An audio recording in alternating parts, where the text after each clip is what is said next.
কেউ যদি ফজরের নামাজ জামাতে পড়ে, পড়ার পর সুম্মা কাদা ইয়াজকুরুল্লাহ, এরপর সে বসে বসে আল্লাহর জিকির করবে।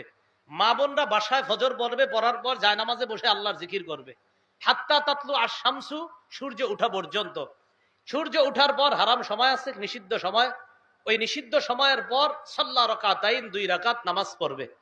কানা লাহু কাজরি হাজ্জাতিন ওয়া উমরা তাম্মাতিন তাম্মাতিন তাম্মা, তার আমল নামায় পরিপূর্ণ হজ উমরা, পরিপূর্ণ হজ উমরা, পরিপূর্ণ হজ উমরার সব লিপিবদ্ধ হয়ে যাবে। নবী 3 বার বলছে পরিপূর্ণ পরিপূর্ণ পরিপূর্ণ।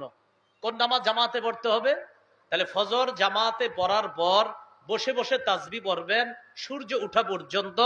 সূর্য ওঠার পর এরপর হারাম সময় চলে যাবে, চলে যাওয়ার পর আপনি 2 রাকাত নামাজ পড়বেন, আপনাকে আল্লাহ তাআলা পরিপূর্ণ হজ উমরার সওয়াব দান করবেন।